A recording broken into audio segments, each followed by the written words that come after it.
This real-side experience would overall be a journey, and although its conclusion would never be determined, I and a group would succeed in what we set out to achieve, in that we had reached the point we sought. And although there was more to do, as always there is more to see, more to be, more to face through creation and the personal self, more to be aware of and recognize in the endlessness of the isness life is, we would successfully have navigated a part of our process. This journey would begin alone, and there I was in a street in my town, appearance-wise as it exists on the physical level. For as we set our intents and objectives, we always begin where we are now, with whatever circumstances we find ourselves in. Circumstances we have of course decided upon and agreed with, as the deciders always of our experience and positioning in life. Wherever we happen to find ourselves in creation then, when we begin our journeys of is recognition, for example, when we are at that point of deciding to do so, we will begin with what is available in our experience. For our immediate experience is the overall effect of our consciousness as it currently stands, and so we have our primary decided reality that we use for the personal self to relate to use as a comparison, as we then seek to decide differently than we have habitually routined ourselves and limited ourselves to. Then our changing positioning in life will be as a consequence of the risk-taking, stepping into the unknown of it, and we can compare with the initial created reality we began with, and a continuing process of steps into that which we don't know, facilitated by the comparison to the positions we are constantly moving beyond as we do so. To recognize something we have no reference for can only be achieved by a comparison to what we do know, what we have references for. If we encountered the sea for the first time, if we took the risk to move beyond the land, we only can recognize a difference through the comparison between the two, and now can proceed onwards again, using the sea as the comparison and that which the personal self relates to. Overall, then, we create more comparisons to recognize the is by, and there must come a point where we are ready to take that final leap into the true reality of it, one final push and step beyond a created position, and make the decision to let the personal self finally go, a personal self that was required to free will create these situations in the cause and effect simulators for our recognition of the is comparisons. but once its purpose is served, we have no further use for it. It always would seem like a journey, but of course in reality everything is. So the sensation of a point-to-point, cause-to-effect motion is as illusionary as everything else, as perceived from the view of the personal self. Even the separation of the real universes from creation is an idea for the benefit of the personal self, as the isness is everything, including throughout the absoluteness of itself and into a creation, from the real side to what we call physical waking reality. Once recognized, then, we no longer have to encase ourselves in a personal self, that cause and effects fabricated simulation, that everything of is that which the is not.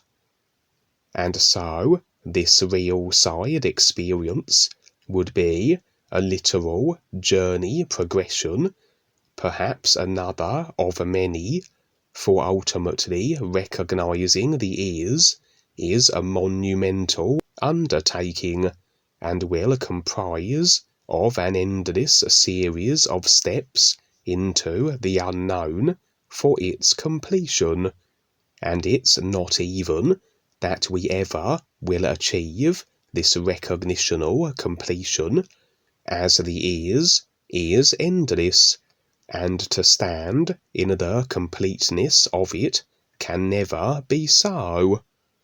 So, beginning here in this street, pivoting off what I had thus far established as my position in life, dealing with the cards I had created and dealt myself, and I would prepare to make use of a car. Cars representing travel, of undertaking journeys on the real side, as utilizing any mode of transport might. But vehicles, especially cars, can also represent attitudes and aspects of the personal self. Attitudes like anything of the personal self, anything that isn't this nowness isness of the real awareness, is created, and does represent then cause and effect taplining. But like anything created, attitudes may not restrict us to creation, unless we cling to them and incorporate them. We can create anything we want, but it's a case of not allowing these ideas to stick. That we are conscious of their effects, and for whatever reason we created them, we then just as readily release them, or can recognize a point where we will walk through them as they have served their purpose.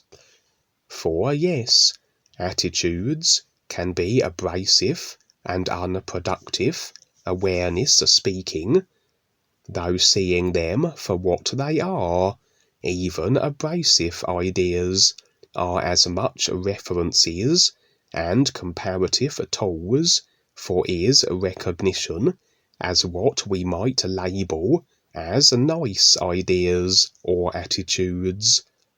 Additionally, there are attitudes which, although still created, and therefore a comparison for, but not the actual isness of our real awareness, can more so align the personal selves with this true reality. The attitudes of gratitude, purity, and sincerity. and also attitudes that perhaps have maintained our creational restriction can be utilized as driving forces through the personal self for the eventual standing and recognizing of the ears.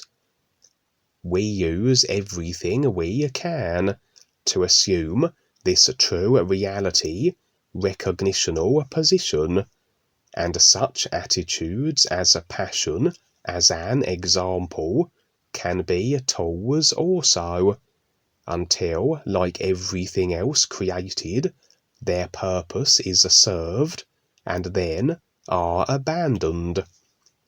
Duane shared an experience as an example where he was travelling in a red car, and this very much represented the personal self-passion as denoted by the red colour of the vehicle for his journey, as was his take on it. In this case, I was to make use of a car for my continuing journey, but I sought to attach a camper van behind it also.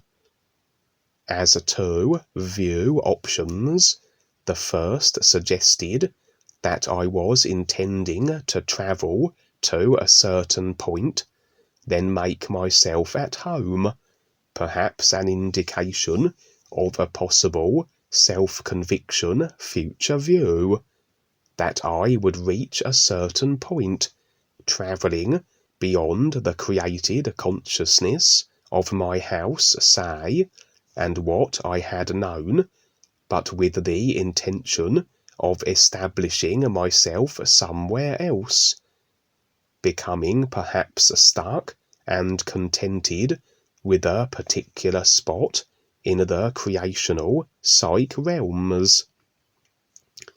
Of course, then, the camper van was much smaller than a personal self-representing house, a house with all its created consciousness capacity, so indicated that I had at least worked through a vast proportion of the personal self, faced it and moved beyond it.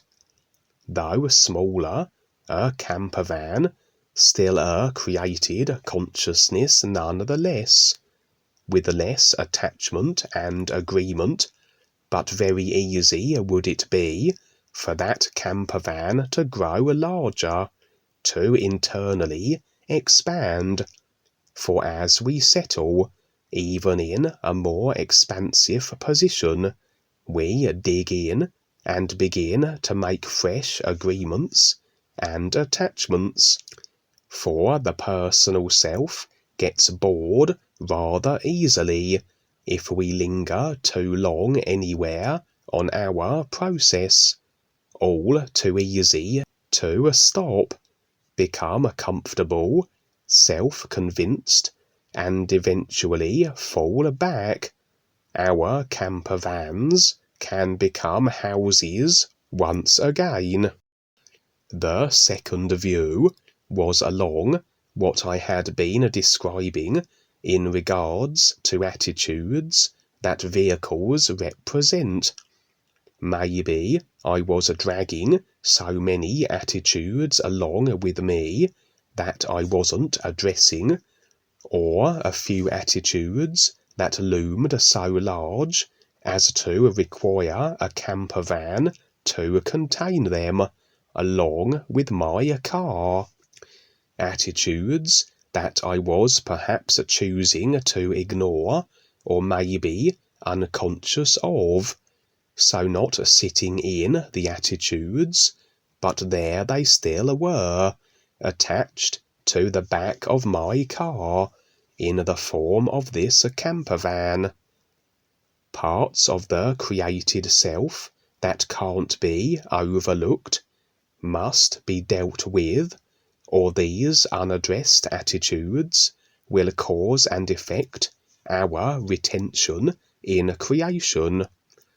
Interestingly, there was a woman in the street, and although her precise actions seemed to be nonsensical to my personal self, she was instrumental in making it impossible for me to attach the camper van of attitudes to my car.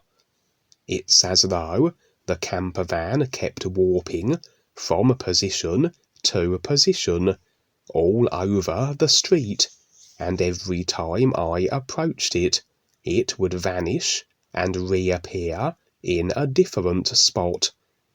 Initially, I formed the notion this was a dark force individual interfering with my journey, but perhaps it was a real guide, indicating how I should leave this attitude caravan in the street and proceed absent of it.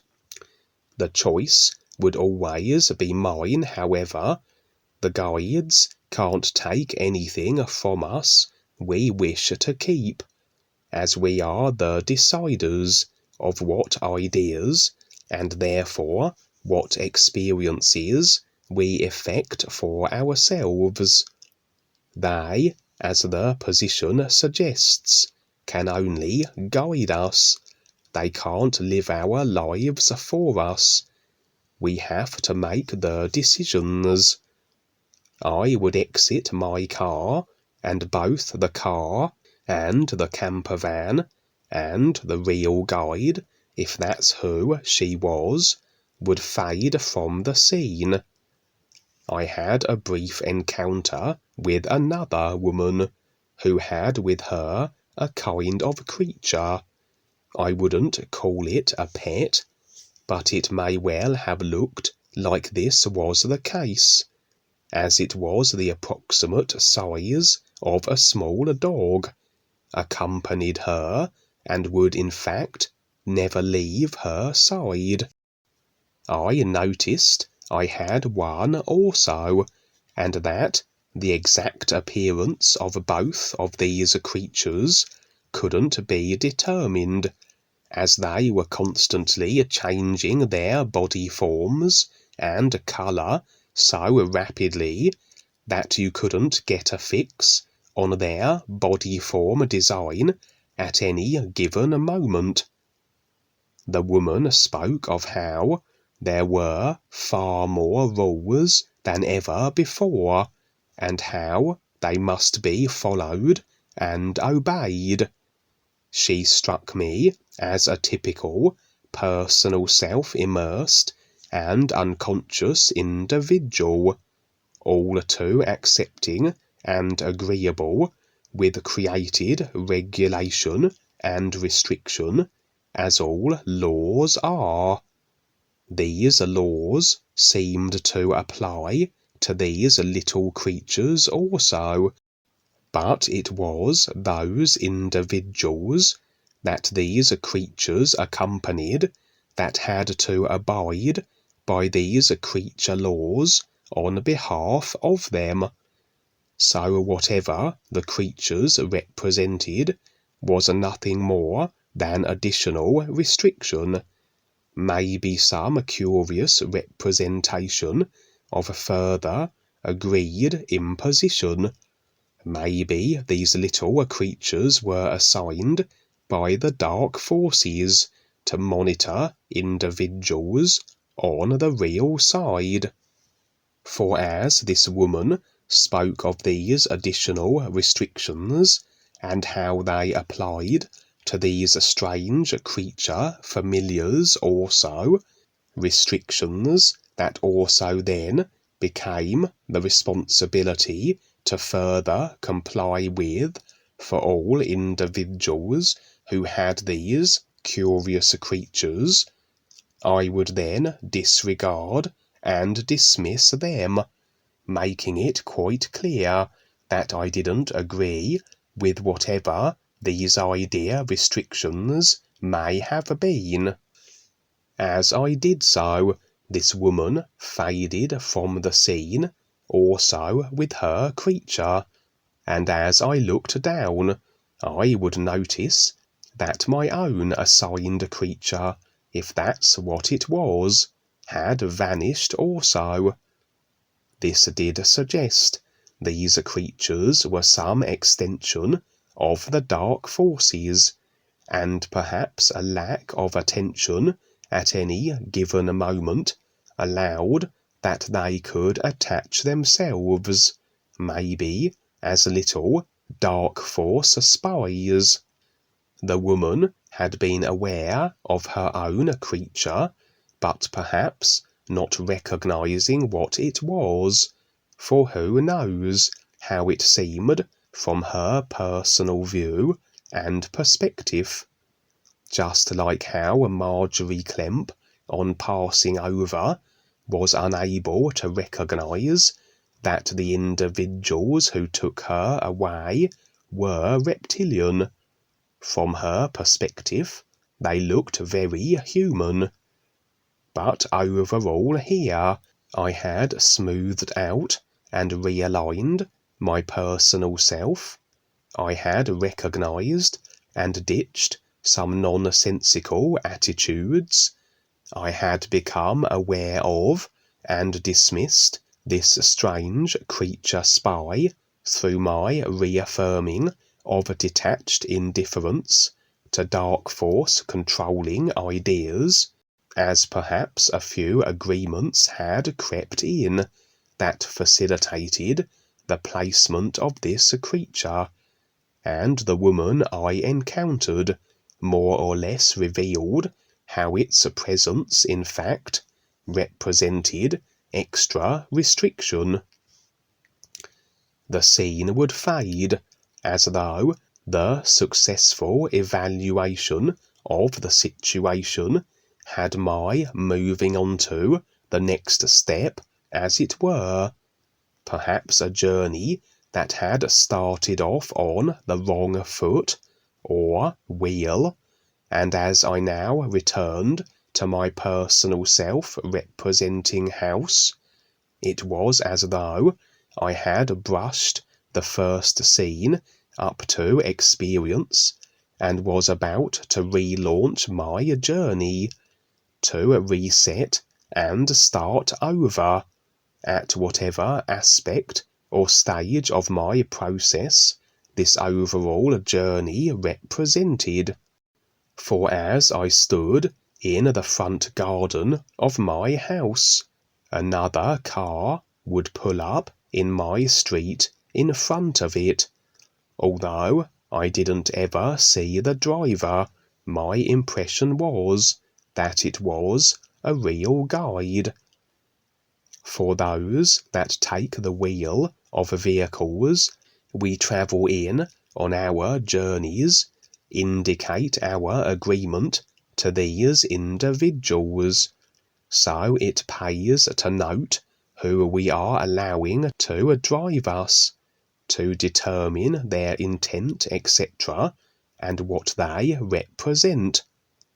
Naturally, with my real awareness discerning the driver to be a guide, there was no cause for concern, as he would represent a choice and decision journey that would be the best beneficial option at any given moment, as the real guides operate from a position of isness recognition and are what life is now. Sitting in the back seat was one individual I did recognize, one who also was with the new presentation, and that would be Jeremy. I would join Jeremy in the back seat, and off we would go, the guide driving us to where we needed to be, and as we travelled, Jeremy and I would discuss all things reference related. The scene switched, and still with Jeremy we were accompanied now by two others, two aware women, though whose identity were unknown to my personal self. It seemed now we had to traverse what looked like a gigantic roller coaster. To select, and continue to do so, the correct carriage to navigate from one end to the other. For it was all too easy to take the wrong direction, utilize a wrong carriage, and get rather stuck in the immensity of the convoluted structure that was this roller coaster ride. I'd have said it was representing the complexity of creation, with all the various options and routes, representing ideas that, if agreed with, could quite literally carry you off on a tangent, or even have you going in circles, thinking you were getting somewhere, but stuck in perpetual loops of restricting routine. From the personal self perspective, it looked an impossibility to navigate through, such was its confusion of endless options. And indeed, for those without the decided connection to the real awareness and the guides, the inability to be objective to a creation, to understand its particulars, how a creation works in regards to its cause and effect nature, and with the absence of real guidance and real references as they pertain to the awareness of real universes as positional alternatives to a creation. Without all that, I imagine the chances of extrication from creation be an impossibility. But for Jeremy, the other two women, and I, the real intent was so, that we simply needed to maintain this focus and this real intent, and ultimately we would be standing in the reality of the intent we had decided. For we are our intent, in isness, nowness terms, but through the process of a point-to-point transition through positions, as it would seem, from the personal self perspective, this intent takes a few moments to become so. As such, the intent has to be held to. Fluctuation of intent and focus, and our positioning in life would equally be in flux, while we have our personal selves. In regards to standing 100% with the ears, this would be the real intent. Anything less than that, and we aren't there yet, and anything other than the real intent, this less than 100%, must be a personal intent that is causing this fluctuation in positioning. So very much a steady focus and real intent must be recognized and maintained to get through this roller coaster mishmash of represented creation, and indeed our course was steady and true. It wasn't so much that we were completing our getting through a creation at this juncture, but more that it was a stage of the process, as was my impression, but a significant stage nonetheless. The dark forces' primary objective is to keep everyone as their slaves, to be programmed and indoctrinated into agreement that maintains their controlling positions and their desired effect experience overall, their overall idea design, that they have the agreeing masses effecting into a collective simulator experience. Anybody breaking loose from their controlling shackles and encouraging others to do likewise will get their attention, and confrontation on the physical and the real side, intimidation and fear tactics will be a standard, as they seek to discourage all from escaping their controlling reptilian clutches. This real side experience situation was no different, and perhaps a significant stage in the process of the group, as suddenly a being of a monstrous size would emerge among the endless tracks of this convoluted creational roller coaster. He presented as an individual of a mighty creational power and standing, and my impression was that he may well have been the Calorm god, the reptilian overlord of the mental levels and the created consciousness of all in the simulator. Generally, he presents two versions of himself, that of benevolence and malevolence, both methods utilized where necessary, to intimidate or to appease, both for the same purpose, to have you decide to remain in creation. On this occasion, he would bring his malevolence to bear, roaring with anger that shook the entirety of this roller-coasting creational structure. He would beat at our carriage with his fists larger individually than the carriage itself, but despite this, unable to derail or halt our progress. For as was again apparent, as the deciders of our experience, regardless of the self-proclaimed might of individuals, they are only as mighty and imposing on our experience as we agree and therefore allow that they are.